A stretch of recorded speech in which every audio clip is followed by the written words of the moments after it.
हमारे आराध्य, हमारे प्रेरणा स्रोत्र, हमारे इष्ट, हमारे मार्गदर्शक, सिद्धों के लघुनंदन, मुक्ति पथ के पंथ, निवृत्त, निशेष, निर्विकल्प, निश्चल, अनुशासन से परिपूर्ण, संवेदनशील, पूज्य मुनि श्री क्षमा सागर जी का आज 8वां समाधि दिवस है।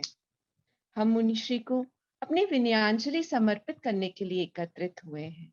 आज सागर में भी मुनिश्री के समाधि स्थल पर मैत्री समूह और बाकी परिवारजनों ने जाके अपनी विनयांजलि समर्पित करी। हम अपने अपने शहरों में अपनी अपनी जगह पर रहकर जैसा हो सकता है वैसे अपने गुरु के प्रति विनयांजलि समर्पित कर रहे होंगे।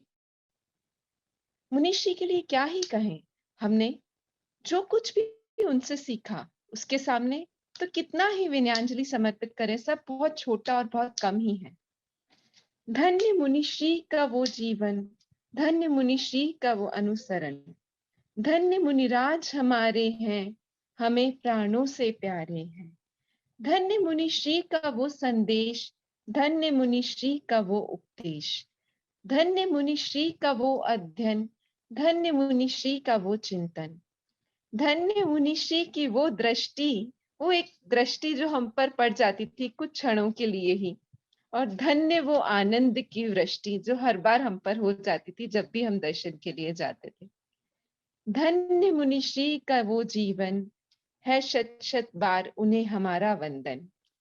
मैत्री समूह परिवार की ओर से हम उन्हें विनयांजलि समर्पित करने के इस प्रोग्राम में हमने 3 दिन कोशिश करी कि हम मुनिश्री के ही प्रवचनों के अंश से कुछ जो उनसे ही सुना हुआ है उस पे ही कुछ चर्चा करें और उसको अपने जीवन से कनेक्ट करने की कोशिश करें।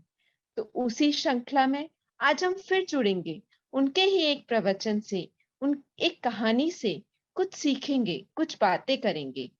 मैं आमंत्रित करती हूँ हमारी सदस्य सुरभि दीदी और अनिल सिंघवी जी। एक बार फिर मैं उनका छोटा सा इंट्रोडक्शन आपको दूंगी।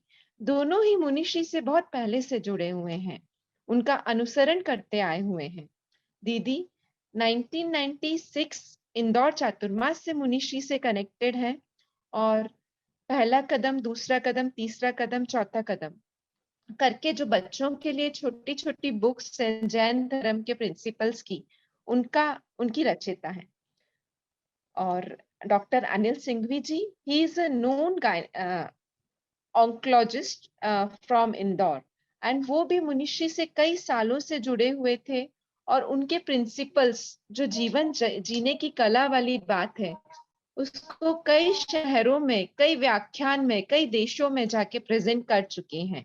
तो चलिए हम आगे बढ़ते हैं, जानते हैं उन्हीं की बात, उन्हीं के मुख से, उनकी ही कहानी, उनके ही उदाहरण द्वारा बस चर्चा हम करेंगे उस पे। जी, थैंक यू सो मच। और जय सभी जनों को जय जिनेंद्र। बहुत ही शुभ दिन है आज का, और आज हम सब मिलकर के वापस से महर्षि के विचारों को और आगे बढ़ाते हुए अपने जीवन में उसे धारण करने की पूरी प्रयास करते हैं। आज की कहानी कुछ ऐसे प्रश्नों को हमारे भीतर उठाती है जो कि बहुत ही डीप लेवल पर किसी न किसी कोई न कोई विचार को हमारे भीतर जरूर छुएगी। देखिए, हमारे एक्शंस, हमारे बिहेवियर्स और हमारा एटीट्यूड कैसा होना चाहिए, ये बात तो सब जानते हैं कि बहुत अच्छे से हमें रहना चाहिए, सबके साथ व्यवहार बहुत अच्छे से करना चाहिए, दूसरों से अच्छे से बोलना चाहिए, हमें किसी के भी प्रति कोई अनफेयर या अनजस्ट एटीट्यूड नहीं रखना चाहिए। हमें लेकिन कभी भी हमने ये बात सोची कि हम व्यवहार तो बहुत अच्छा कर रहे हैं, लेकिन वो केवल बाहर से है, और कहीं ऐसा तो नहीं कि कभी-कभी हमारे भीतर मन में उन्हीं चीजों को लेकर के काफी मनमुटाव सा रहता है। ऐसे में प्रश्न ये उठता है, जो दूसरों को तो दिखाई नहीं दे रहे हमारे भीतर बैठे हुए राग द्वेष, क्योंकि बाहर का एटीट्यूड तो बिल्कुल ही डिफरेंट है अच्छा बनने का, लेकिन भीतर ही भीतर इस प्रकार के मनमुटाव के भाव, राग द्वेष के भाव, क्या ऐसा पॉसिबल है कि वो वस्तु स्थिति को ही परिवर्तित कर डाले? क्या हमारे मन में स्थित जो दूसरों के लिए विकल्प हैं, दुर्भाव हैं, वो विकल्प दूसरों के मन में क्या विकल्प पैदा कर सकते हैं? प्रश्न है ये। और एक इससे भी गहरा प्रश्न ये है कि क्या दूसरों के मन में बैठे हुए विकार हमारे मन को भी मलिन कर सकते हैं? आइए इन सब प्रश्नों का उत्तर आज मुनीश्री से मिलकर एक कहानी के माध्यम से हम समझें। प्रस्तुत है कहानी एक राजा और चंदन की लकड़ी बेचने वाले दुकानदार की। राग द्वेष हमारे अनचाहे कैसे हो जाते हैं, एक उदाहरण से समझ लें अपन। एक राजा अपने मंत्री के साथ में रोज निकलते थे मॉर्निंग वॉक पर घूमने के लिए। सुबह भी जाते थे और शाम को भी, दोनों टाइम। अब वो एक दुकान के सामने से निकलते थे तो उनके मन में पता नहीं बहुत बेचैनी होने लगती थी। और वो इतने बढ़िया दुकान थी, चंदन बेचने वाले की दुकान थी, बड़ा साहूकार था वो चंदन बेचने। उसकी दुकान के सामने से निकलते तो राजा के मन में और बड़ी बेचैनी होती कि इस दुकानदार को पकड़वा करके जेल भिजवा दूं, और जेल क्या भिजवा दूं, इसको तो फांसी दे दूं।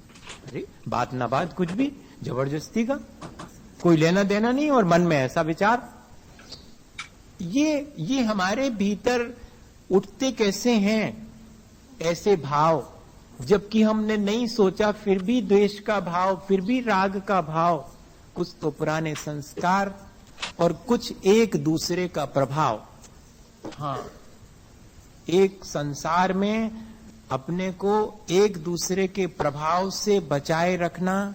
हम राग नहीं करना चाह रहे, लेकिन सामने वाले का राग हमारे भीतर राग उत्पन्न करेगा, सामने वाले का द्वेष हमें द्वेष करने के लिए प्रेरित करेगा। करें नहीं करें ये बात अलग है, कोई गाली दे हमें गुस्सा होना कि नहीं होना ये हमारी चॉइस, लेकिन वह कारण तो बनेगा। और ऐसे संसार में जहां की राग द्वेष की बहुलता है, मेरे भीतर भी राग द्वेष का संस्कार बहुत है। मैं राग द्वेष घटाने की चर्चा कर रहा हूं। चर्चा से काम नहीं चलेगा, प्रैक्टिकल उपाय करना पड़ेगा बहुत। और वही उपाय हम देख लें। अब मन में विचार आना शुरू हुआ। मंत्री जी से कहा कि मंत्री जी बात क्या है, मैं किसी सबसे छुपा सकता हूं, आपसे नहीं छुपा सकता हूं, आप मेरे सलाहकार हैं, सलाह दें और पता करें कि ऐसा क्या बात है।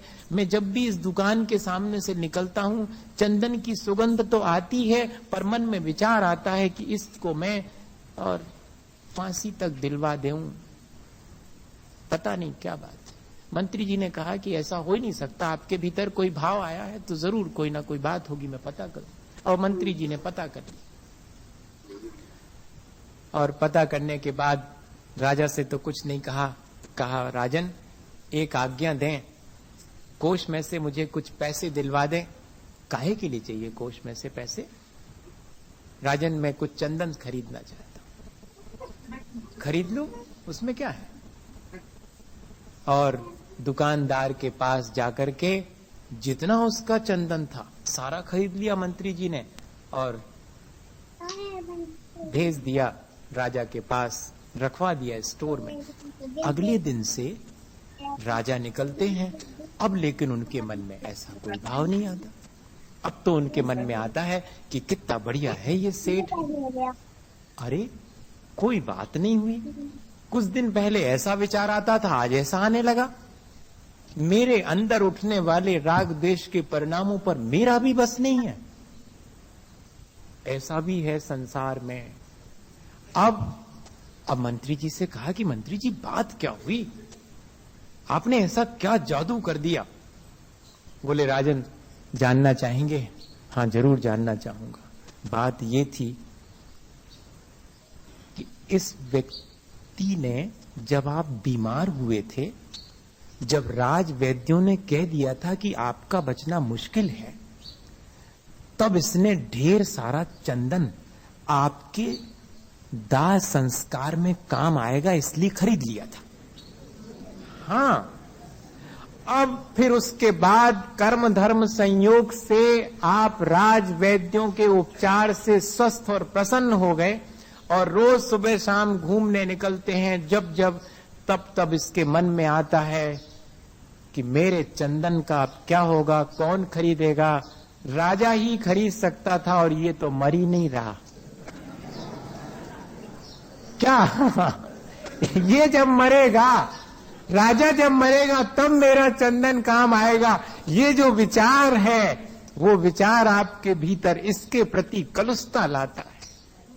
और इसलिए जब मैंने पता किया तो इसकी पीड़ा समझ करके मैंने सारा चंदन खरीद लिया, और जैसे ही चंदन खरीदा आपके प्रति इसके मन में सद्भाव उत्पन्न हो गया, और इसके सद्भाव की वजह से आपके मन में भी इसके प्रति दुर्भावना हट गई। भैया, ऐसा ही हम सबके साथ है। हम नहीं चाहते राग द्वेष करना, लेकिन अगर हमने अपने जीवन में दूसरे के प्रति वैसे परिणाम किए होंगे तो दूसरे के अंदर भी वैसे परिणाम आएंगे, और जिससे प्रभावित होकर के हम पुनः इसी प्रक्रिया को करते रहेंगे, और एक विशेष सर्कल हम देखें तो राग द्वेष का हमारे चारों तरफ देखने में आता है। ठीक, महर्षि ने आज हम सबको इस कहानी से एक प्रश्न हमारे भीतर रेज करा है कि हमारे जो राग द्वेष के परिणाम हैं, क्या वो हमारे बिना चाहे भी, हमारे अनचाहे भी हमारे द्वारा हो सकते हैं क्या, हमारे द्वारा किए जा सकते हैं क्या। तो इस कहानी में महर्षि ने बताया कि किस ढंग से एक वो राजा है जो कि बहुत बढ़िया ढंग से अपने प्रशस्त भावों से मॉर्निंग वॉक पर निकल रहा है, और एक दिन तो जब वो मॉर्निंग पर निकलते हैं तब तो उनके मन के अंदर बड़े से बड़े विकारी भाव आते हैं, विकल्पित भाव आते हैं। एक दुकान को जब वो क्रॉस करते हैं, तो जो कि चंदन बेचने वाले लकड़ी वाले की दुकान था, और बहुत विकार आते हैं, और नॉर्मल नहीं, काफी एक्सट्रीम लेवल की नेगेटिविटी उनके मन में आ रही है कि इसको मैं फांसी पर चढ़ा दूं या किसी तरह से इसको कुछ मतलब सही नहीं लगता था वहां उनको। और एक दिन तो ये, और देखो ना, अगले ही दिन जब वापस से वो उसी जगह से निकलते हैं तो अब उनके वो विचार नहीं रहते, अब उनके विचार बिल्कुल ही बदल जाते हैं, और वो कहते हैं कि अब तो मेरे मन में कोई विकार नहीं आ रहा इस व्यक्ति को लेकर के, मुझे तो बहुत बढ़िया फील हो रहा है। तो एक दिन पहले ऐसा और एक दिन बाद में ऐसा क्यों? तो वो मंत्री ने जब जाकर के चंदन की लकड़ी बेचने वाले से बात करी और पूछा कि भाई क्या चल रहा है यहाँ, तो उन्होंने बताया कि मैंने ये लकड़ियां बहुत सारी खरीद रखी थी, और वो इसलिए खरीदी थी क्योंकि जो राजा हैं उनका जब तबीयत ठीक नहीं था तब मुझे मैसेज आया था कि मुझे उनके अवसान की तैयारी करनी है, तो इसके लिए मैंने बहुत प्रशस्त और एकदम ऊंची क्वालिटी की लकड़ियां खरीद करके रख ली। अब वो सारी पड़ी हुई हैं, अब राजा तो ठीक हो गए हैं, और अब वो सारी लकड़ियां मैं कुछ कर नहीं सकता, और यहाँ पर वो पड़ी हुई हैं, तो अब मेरे मन में बार बार विचार उसके आता है कि अब क्या करूं इस लकड़ी का, उसका यूसेज तो बस तभी है जब ये राजा चले जाए। तो इस प्रकार के नेगेटिव थॉट्स को लेकर वो रोज थ्रो करता था आउटसाइड एनवायरनमेंट में, और उसी जगह से जब राजा पास होते थे तो उनके मन में वही विकार, वही विकल्प उत्पन्न हो जाते थे। और अगले दिन जब मंत्री ने उस चीज को रिजॉल्व किया, वो सारी लकड़ियां खरीद ली, तो जाकर उसके मन में, जो लकड़ी बेचने वाला था, उनके मन में क्या विचार आता है कि कितने सद्भावना है इनकी, कितनी बढ़िया काम आज इन्होंने मेरा करा दिया, और बहुत ज्यादा दुआएं देने लगता है। तो वो दुआओं का जो एनर्जी होता है वो वापस अगले दिन राजा को स्ट्राइक करता है, और उनके मन में अब कोई विकारी भाव वहां प्रेजेंट नहीं होते। तो वापस से प्रश्न वही उठता है कि क्या सच्ची में हमारे अंदर बैठे हुए जो राग द्वेष के भाव हैं, हमारे विकार हैं, हमारे विकल्पित थॉट्स जो हैं, क्या हम नहीं चाहते फिर भी हमारे भीतर वो किसी तरह घर कर लेते हैं? क्या इस तरह से एनवायरमेंटल सिचुएशंस हमको अफेक्ट करती है? जब हमारी भावनाएं अच्छी होती हैं तब वो दूसरों के मन को छू भी जाती हैं, और जब हमारी भावनाएं बुरी होती हैं तो वो दूसरों के मन को विकार से भर भी देती हैं। तो अनिल जी, किस तरह से आप इसको रिलेट करते हैं? जी, जय जिनेंद्र। बेसिकली ये बड़ा इंटरेस्टिंग फिनोमिनन है जो साइंस अभी भी इन्वेस्टिगेट कर रहा है कि क्या सिर्फ मन के विचार या भावना या बहुत स्ट्रॉन्ग इमोशन बाहर के एनवायरनमेंट को अफेक्ट कर सकता है, किसी और लिविंग बीइंग को अफेक्ट कर सकता है। तो आप लोगों ने देखा होगा कि आपने कभी बहुत किसी पुराने मित्र का ख्याल आया आपको और बहुत जोर से याद आई, और अगले ही घंटे उसका फोन आ जाता है। तो ये कैसे होता है? और एक बार नहीं, बार बार हुआ है। तो ये पॉजिटिव एक था कि आपने पॉजिटिवली उसके प्रति एक मैसेज एनवायरनमेंट में दिया और वो उसने रेस्पॉन्ड किया, उसने उस मैसेज को रिसीव किया। नेगेटिव भी होता है। एक कहानी मैं आपको बताता हूँ, मैंने देखी है। एक बार एक भाभी और ननंद में बिल्कुल नहीं बनती थी और दोनों में बहुत कहासुनी होती थी जब भी वो मिलते थे। तो एक बार क्या हुआ कि जो घर की माँ जी थी वो बीमार थी और ननंद उनको देखने आना चाहती थी, उनके साथ रहना चाहती थी। अब भाभी ने कहा कि ये तो गलत है, वो आएगी तो फिर कहासुनी करेगी, फिर उल्टा सीधा बोलेगी, तो ये मैं बिल्कुल बर्दाश्त नहीं कर सकती। और उसको पूरी पुरानी बातें याद आने लगी और उसके अंदर जितना भी द्वेष था वो फिर से उभर के ताजा हो गया। और उन्होंने ऑब्वियसली घर पे ही बात हुई और ये बातें चल ही रही थी कि जो पता चला कि जो ननंद आना चाहती थी वो आने की जिद करना छोड़ दिया और कहने लगी मुझे अच्छा नहीं लग रहा है, मैं वहां जाना नहीं चाहती। अब कुछ भी नहीं बताया था उसको कि यहाँ क्या हो रहा है। तो इस तरह से जो नेगेटिव एनर्जी ट्रांसमिट हो गई वो बड़ी इंटरेस्टिंग है। तो हमेशा ये अब हमें ये सोचना पड़ेगा कि न सिर्फ हमारे एक्शन, न सिर्फ हमारे वचन, बल्कि हमारे भाव और हमारे विचार भी एनवायरनमेंट को अफेक्ट करते हैं और फिर वो जाकर के उस सर्कल में, राग द्वेष का सर्कल शुरू हो जाता है। हमने भी कई बार देखा है कि हम किसी के प्रति बहुत ज्यादा नेगेटिव फीलिंग हमेशा रखते हैं, चाहे वो आपके बॉस हो, चाहे कोई को वर्कर हो, चाहे और भी कोई हो जिससे आप मिलते रहते हो और आप मुंह से कुछ नहीं कहते, लेकिन शायद ये नॉन वर्बल कम्युनिकेशन है, क्या है कि वो भी वैसे ही पेश आते हैं जैसा आप पेश आ रहे हो। क्या कहते हैं आप? जी बिल्कुल, एक्चुअली और बहुत ज्यादा हमारे अंदर जो उधेड़बुन के विचार चलते हैं, हम सोचते हैं कि बाहर से हम एक्शन सही कर रहे हैं तो सब ठीक हो रहा है, लेकिन हम ये नहीं पहचान पाते कि सामने वाला भी एक कंफ्यूज्ड स्टेट में चला जाता है उसके मेंटल। तो वो पहचान, हर जना इस एनर्जी को पहचान जाता है, कह नहीं पाता, और वो भी एक्चुअली हमारे साथ में वैसे ही एक मैनिपुलेटिव गेम खेलने लगता है। तो ये मैनिपुलेशन एक बहुत ही इंटरेस्टिंग सिर्फ इंटरनल थॉट्स के लेवल पर चलता रहता है। बाहर से तो सब चीजें तीसरा आदमी जो देखेगा उसको लगेगा बहुत बढ़िया, खूब बढ़िया कॉन्वर्सेशन, डिस्कशन और बातें आगे हो गई, मिल लिए मीटिंग्स में, गॉसिपिंग हो गई, सब बढ़िया। लेकिन अब देखो, एक वो गॉसिपिंग के सर्कल के अंदर भी बैठे हुए हर व्यक्ति के अंदर का एक अपना ही विचार चलता है और बाहर वो बोलता कुछ और है।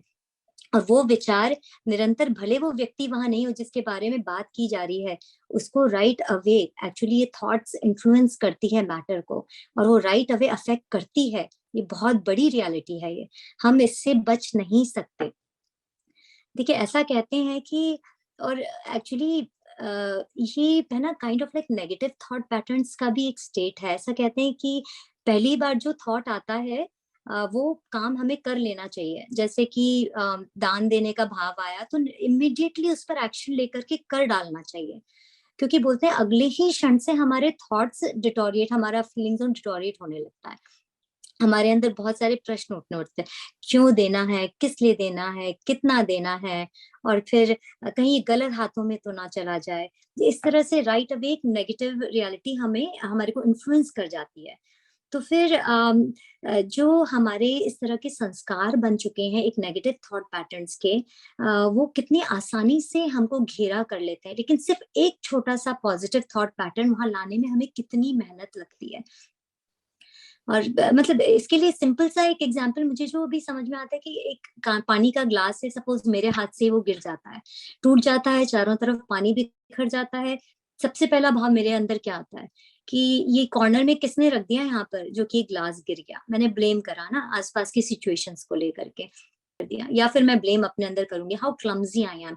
हमेशा मेरे से कहीं ना कहीं कभी ना कभी ऐसा काम हो ही जाता है और मैं ये इस तरह से गिरा देती हूँ, अनदर ब्लेमिंग सिचुएशन। या फिर हम क्या करते हैं, अनदर नेगेटिव थॉट पैटर्न कि यार ये गिर गया, what a waste of time, अभी बैठ करके सारी सफाई करनी पड़ेगी, सारा दिन डिले हो गया। फिर ये भी होता है कि अब शुरुआत दिन की ऐसी हुई है तो अब आगे का दिन कैसा बीतने वाला है, आई रियली डाउट इट। शायद हो सकता है कि अब आगे कुछ भी सही नहीं होने वाला है, मेरे लिए एक इंडिकेशन है। ये इस तरह से कितने सारे नेगेटिव थॉट्स एक छोटे से इंसिडेंट्स को लेकर के हमारे जीवन से जुड़ जाते हैं। लेकिन एक छोटा सा पॉजिटिव थॉट इसी सिचुएशन के अंदर, क्या कि पानी गिर गया है, मैं इसे पोंछ दूं और मैं थोड़ी सी सजगता के साथ में, थोड़ी सी केयरफुलनेस के साथ में जो मुझे मैसेज मिल रहा है, मैं अपना आगे का जो दिन है उसे मैं स्पेंड करूं। मुझे सिर्फ अलर्ट होना है, ये मैसेज मुझे यहाँ मिला है और मैं आगे बढ़ जाऊं। इतना सिंपल सा थॉट वहां हम नहीं ला पाते, मुश्किल पड़ती है, लेकिन इतने सारे कॉम्प्लेक्स नेगेटिव थॉट्स वहां पर बहुत आसानी से हमारे में धारा के जैसे बहने लगते हैं।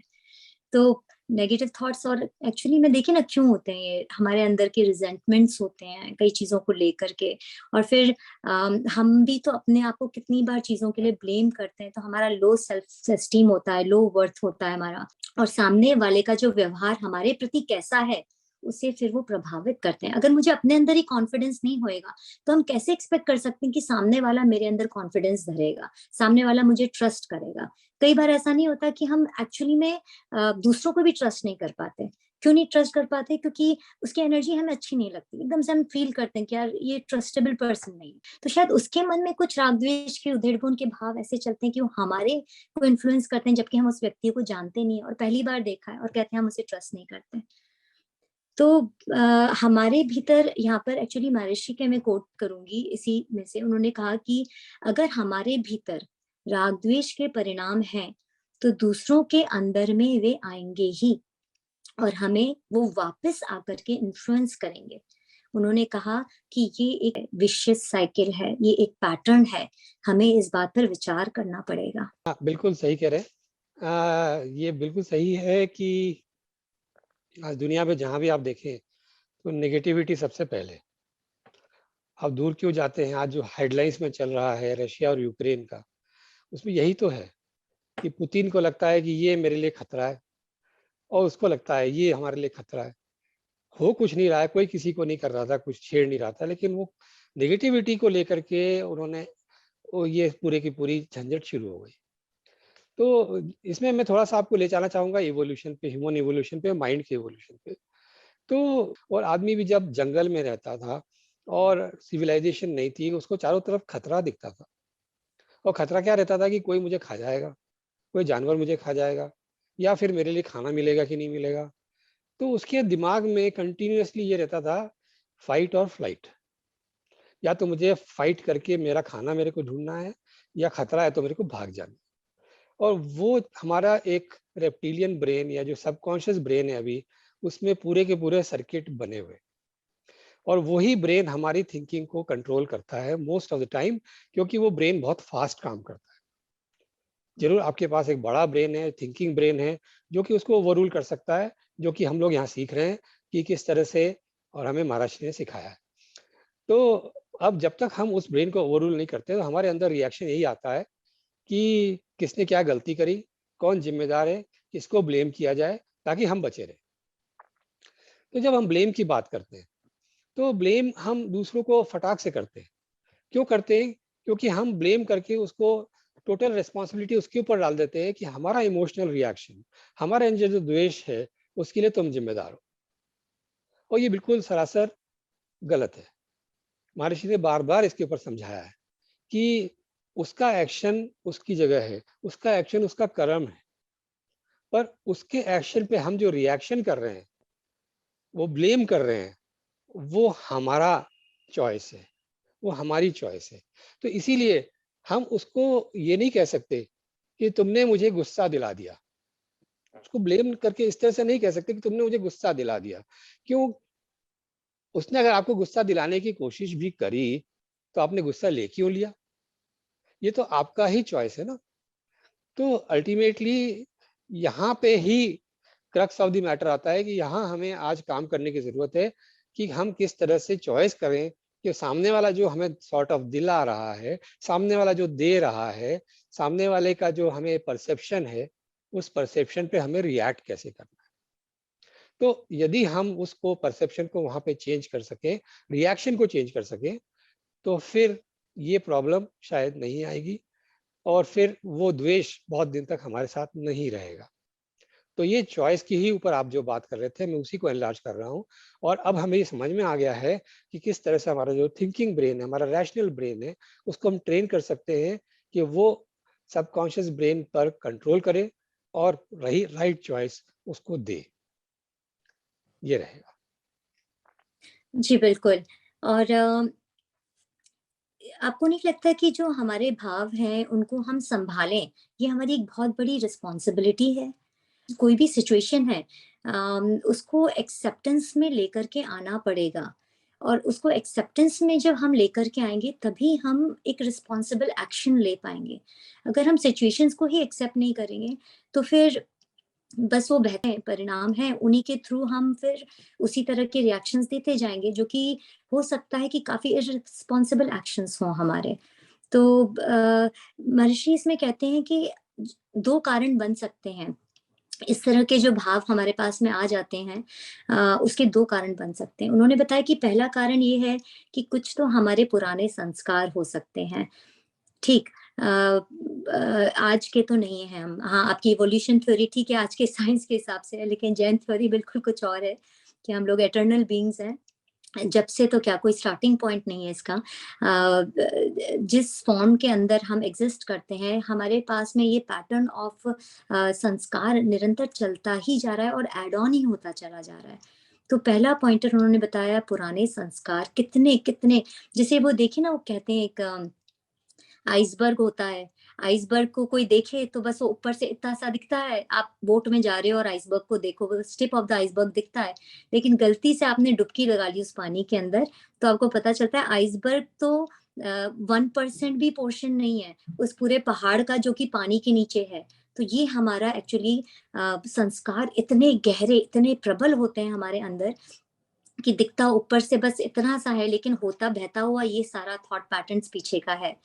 और ये पहली बात कि हमारे पुराने संस्कार। दूसरी बात महर्षि ने बताई कि कुछ तो ऐसा भी होता है कि हमें एक दूसरे के प्रभाव के कारण भी इस प्रकार के विचार, राग द्वेष के हमारे भीतर आते हैं। तो ये दोनों बातें जब हम एक्सेप्ट करेंगे पूरी तरह से कि हाँ, मेरे यहाँ भाव आ रहे हैं मेरे पुराने संस्कारों के कारण, या हो सकता है कि एनवायरमेंटल इन्फ्लुएंस है, लेकिन जिम्मेदारी मुझे लेनी पड़ेगी मेरी खुद की समझ की, मेरी खुद की सोच की। इस बात को समझकर मैं अगले ही क्षण क्या करूं, उसकी चॉइस हमेशा मेरे हाथ में है। मैं इस चॉइस को रिस्पॉन्सिबिलिटी से, जिम्मेदारी से समझ करके करूं, ये हमारे लिए बहुत बड़ा एक्शन है। महर्षि के शब्दों में उन्होंने कहा है कि कोई गाली हमें दे, हमें गुस्सा होना है कि नहीं होना है, ये हमारी चॉइस। क्लियरली उन्होंने कहा यहाँ पर। लेकिन वह दूसरा कारण बन रहा है, निमित्त बन रहा है, लेकिन हम उसे ब्लेम नहीं कर सकते, क्योंकि एट एनी मोमेंट ये चॉइस हमारी है कि हमें नेक्स्ट एक्शन या नेक्स्ट थॉट प्रोसेस हमारे अंदर क्या लेकर के आना है। नहीं, और कई बार एक्चुअली मैं मतलब ये चीज सोचती हूँ कि देखिए ना, why can't we live a life with our own, with, why can't we live a life of emotions which are of our own choice. मतलब हमारी खुद के चूज करे हुए इमोशन से हम जीवन क्यों नहीं जी सकते? देखिए, और इसमें कोई एक्सक्यूज नहीं है, क्योंकि जब हमको चॉइस करनी होती है ना कि ये कपड़ा पहनना है कि वो कपड़ा पहनना है, लाल कपड़ा पहनना है कि नीला पहनना है, वहां हमारी बिल्कुल चॉइस, बिल्कुल तटस्थ होकर सामने हमें पता है हमारी क्या चॉइस है। हमको पीला पसंद है, लाल पसंद नहीं है।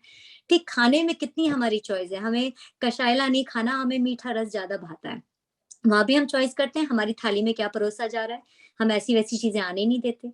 देखिए, फ्रेंड्स बनाते हैं हम लाइफ के अंदर, वहां भी हम चूज करके ही बनाते हैं हमारे फ्रेंड्स कैसे बने, कौन होने चाहिए, हमारे बिल्कुल शर्तें होती हैं वहां पर। इन सब चीजों में लाइफ की हम लोग शर्तें रखते हैं और चॉइस करते हैं।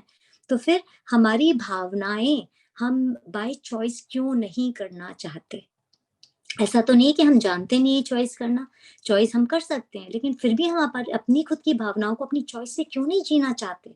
ये बहुत बड़ा क्वेश्चन मार्क मुझे लगता है यहाँ पर। गुस्सा हमने नहीं किया, है ना, दूसरों ने हमें गुस्सा दिला दिया। I mean what is this यार, लाइक व्हाट इज दिस? यहाँ हमारी चॉइस क्यों नहीं है कि मुझे गुस्सा नहीं करना है, या मुझे कोई ढंग से, दूसरे ढंग से यहाँ पर एक दूसरी चॉइस से रिएक्ट करना है? तो यहाँ क्यों हमने दूसरों को हमारी भावनाओं के लिए, हमारे इमोशंस के लिए रिस्पॉन्सिबल ठहराया है? यहाँ क्यों हमने खुद ने अपनी रिस्पॉन्सिबिलिटी से, अपनी चॉइस से एक इमोशन चूज नहीं करा कि हमें किस ढंग से, कौन से विचार से आगे बढ़ना है? हाँ अनिल जी।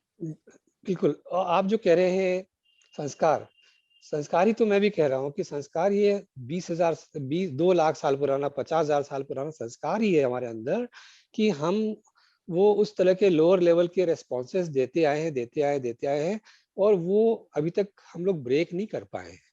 तो अब धीरे धीरे जैसे जैसे हमें पता चल रहा है कि ये हमारे लिए बहुत हानिकारक है, ये हमारी प्रोग्रेस को रोकता है, ये हमारे फीलिंग जोन को डाउन करता है, हमें ऑप्टिमम लेवल पे परफॉर्म नहीं करने देता, तो फिर सोचने की बात है कि क्या इसको करना चाहिए।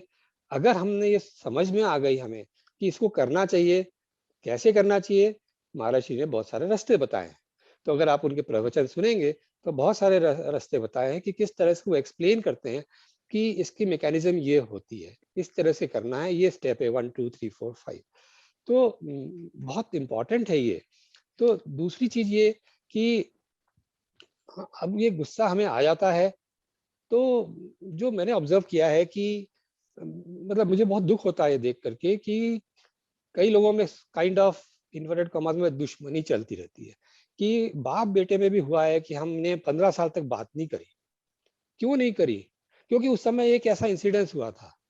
अब एक इंसिडेंस हुआ था तो उसको आप 15 साल तक अपने अंदर रख रहे हो और उसको बार बार हवा दे रहे हो, ताकि वो एक तरह से आपके अंदर नेगेटिविटी भरता जा रहा है। तो ऐसा क्यों? तो यहाँ पे मैं सिर्फ एक कॉन्सेप्ट इंट्रोड्यूस करना चाहता हूँ। देखिए, एक्सपेरिमेंट करके देखिए कि यदि आपने ये तय कर लिया कि कोई भी इंसिडेंस आपके साथ होता है, नेगेटिव हो चाहे पॉजिटिव हो, बट यहाँ नेगेटिव को अपन पहले फोकस करते हैं। तो नेगेटिव जैसे ही हुआ, आपको बुरा लगा, आपका मूड ऑफ हो गया, सब सही हो गया, लेकिन वो कब तक मूड ऑफ रहेगा? तो आप एक टाइम फिक्स करो कि मेरे को ये आधा घंटे, 1 घंटे, 1 दिन, 2 दिन, जो आपको ठीक लगता है। उसके बाद there is a reset button. उस रीसेट बटन को दबाएंगे और हमारा जो इक्वानिमिटी पे आना है, हमें नॉर्मल जो न्यूट्रल उसमें आना है, न्यूट्रल गियर में आना है। अभी हम रिवर्स गियर में जा रहे थे, न्यूट्रल गियर में आना है। तो उसके बाद से वो चीज, उसको आप कंप्लीटली अपने अंदर पूरा प्रोसेस कर लो जो भी हुआ था। और जितनी नेगेटिविटी है, ये तो आप भी प्रैक्टिस करवाती हैं लोगों से, कि जितनी नेगेटिविटी है पूरी नेगेटिविटी को एम्पलीफाई कर लो, ताकि वो पूरी की पूरी भावनाएं खत्म हो जाए आपके शरीर से। जितनी भी जहां जहां फूट फूट के निकाल दो उसको, और फिर आप कोशिश भी करोगे तो नेगेटिविटी रहेगी नहीं। और वो उसके बाद वो रिसेट हो जाना चाहिए। रिसेट इसलिए जरूरी है क्योंकि वो सही भी है, क्योंकि हमने ये देखा है कि कोई भी व्यक्ति एक जैसा नहीं रहता। आज एक व्यक्ति ने गलत आपके साथ किया, आपकी गिलास आके फोड़ दी, चाहे वो जानबूझ करके फोड़ी हो सकता है कि अब वो चेंज हो जाए और अगले से आपका गिलास नहीं फोड़े। उसने आपको गलत कुछ कहा हो सकता है उसमें कोई चेंजेस आ जाएं जिससे कि वो आगे से ना करे। पर हम उसको लेबल करके, उसको कंप्लीटली कटघरे में खड़े करके गालियां ही देते रहें, बुरा भला कहते रहें, तो फिर क्या होता है कि वो तो चला गया। हमारे अंदर जो एक वो है थ्रेशोल्ड ऑफ जिसमें हम उबलने वाले हैं, वो कम होता जाता है, कम होता जाता है। और फिर थोड़ा सा भी कुछ होता है, फिर से शुरू हो जाते हैं, फिर से शुरू हो जाते हैं।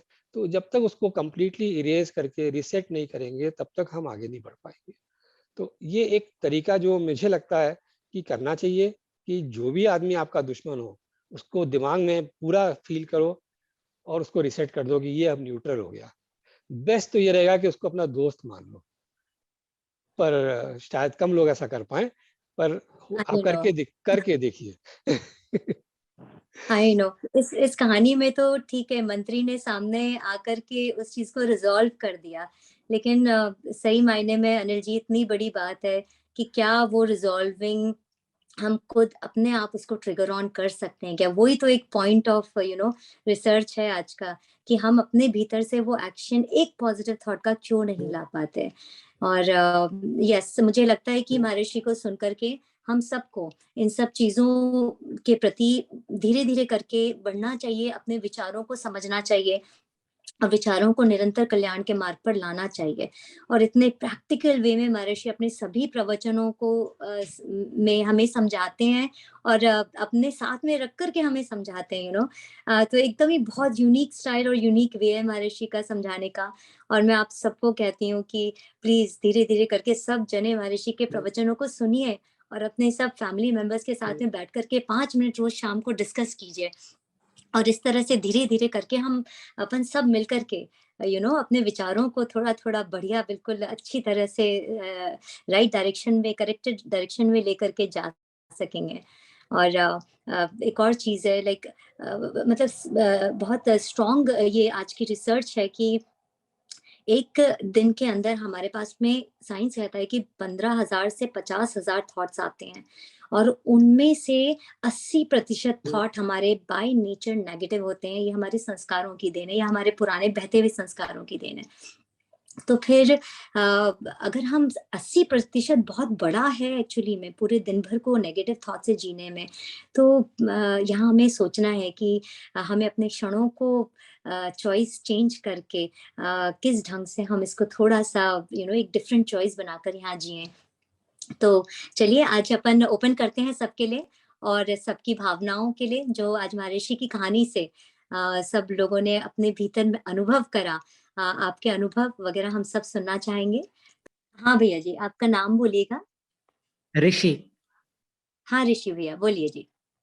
हाँ दीदी, काफी अच्छा सेशन लगा आज का। एक दो चीज मुझे बहुत मतलब काफी इंस्पायरिंग भी थी, जैसे लास्ट में अनिल भैया ने लिया, तो ऐसा ही सेम मतलब लाइक ये थोड़ा सा मतलब उससे हो जाता है टेक्निकल कि रत्नकरण शावकाचार्य जी या कहीं और पे आचार्य समंतभद्र स्वामी लिखते हैं कि जो मतलब जीव की पर्याय है ना, मतलब एक मोमेंट पहले भी कोई चीज हुई है तो वो प्रेजेंट में उसका ज्यादा इफेक्ट हम पे नहीं होना चाहिए, क्योंकि ये लाइक आने वाले टाइम में हमें अफेक्ट ही करता है समहाउ। हमने पास्ट में जो चीज हो गया वो जाके हम चेंज तो कर सकते नहीं है, अब जो हो चुका है वो हो ही चुका है।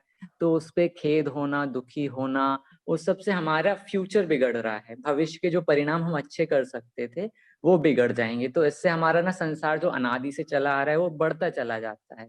जी बिल्कुल ऋषि भैया, और एक्चुअली में इसीलिए शायद ये प्रायश्चित और प्रतिक्रमण करने का संस्कार डाला जाता है ना। प्रायश्चित मतलब भी एक्चुअली अपने आप हुआ कि अपने चित्त को प्रायः वापस अपने जो रियल सेल्फ है, जो ट्रू सेल्फ है, उसमें रीस्टैब्लिश कर लो।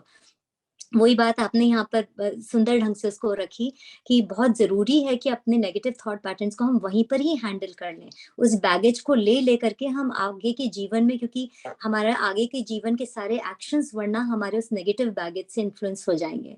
जी बिल्कुल, बहुत ही सुंदर आपने कहा। और कोई कहेगा अपनी बात यहाँ रखेगा अपने अनुभवों को। जय जिनेन्द्र, आपका नाम बोलिए। मैं नेहा हूँ पुणे से।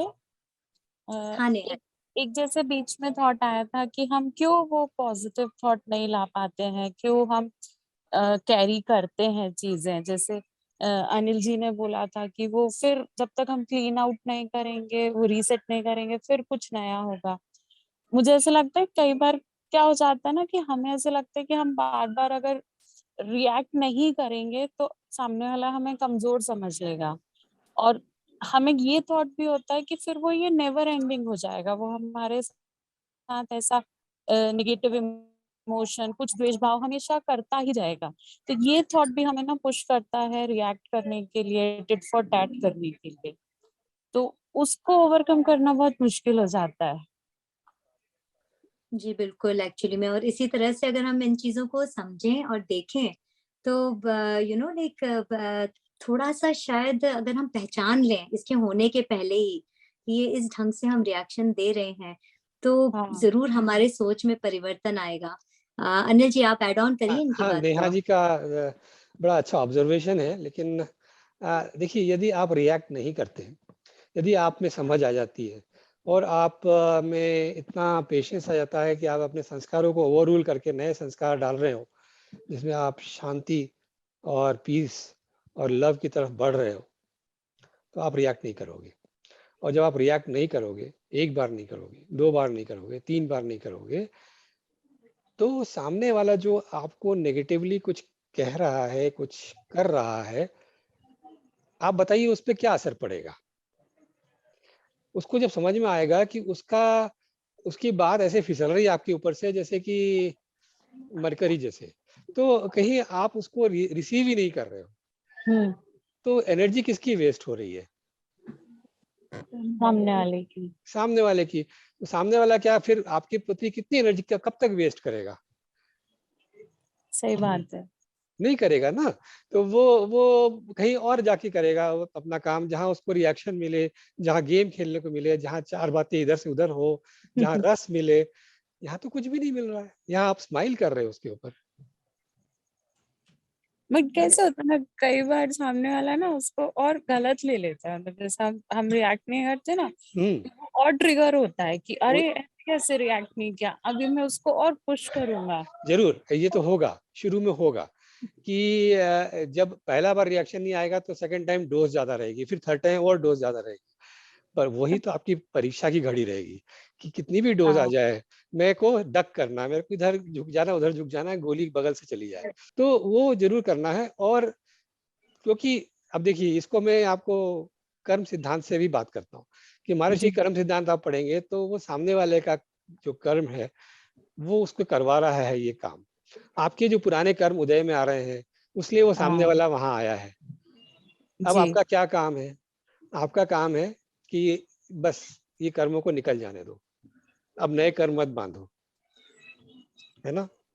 हाँ बहुत बेसिक है, ये सभी को मालूम होगा। तो Yes. ये काम करना है इस तरह से। नेहा जी, आपको आंसर डेफिनेटली मिला होगा, बट जो भी है अनुभव में लाना पड़ेगा और प्रैक्टिस अपन सबको ही करना पड़ेगा। मैं कंक्लूड करती हूँ अनिल जी, बस महर्षि की बात को सामने रख करके। संसार में एक दूसरे के प्रभाव से अपने को बचाए रखना, संसार में एक दूसरे के प्रभाव से अपने आप को बचाए रखना, हमारे भीतर का राग दूसरे में राग उत्पन्न करेगा, और दूसरे का द्वेष हमारे अंदर द्वेष करने के लिए हमें मजबूर करेगा। और महर्षि उसके बाद कहते हैं कि हम करें या ना करें, ये बिल्कुल अलग बात है। चलिए, इसी बात से हम आज का सेशन फिनिश करते हैं। पूरे 3 दिन आज अपने महर्षि के साथ इस समाधि दिवस को मनाते हुए, और आज सागर में भी बहुत सुंदर प्रोग्राम रहा। सुबह से समाधि स्थल पर जो जो गए उन सब ने साक्षात उसको वहाँ अपने प्रेजेंस से उस एनर्जी के अंदर अपने आप का डिवोशन दिया है। और इसी भावना के साथ हम लोग महर्षि के साथ में मैत्री भाव बोलते हैं। मैत्री भाव जगत में मेरा, सब जीवों से नित्य रहे। दीन दुखी जीवों पर मेरे उर से करुणा स्रोत बहे। रहे भावना ऐसी मेरी, सरल सत्य व्यवहार करूं। बने जहाँ तक इस जीवन में औरों का उपकार करूं, औरों का उपकार करूं। आचार्य गुरुवर विद्यासागर मुनि महाराज की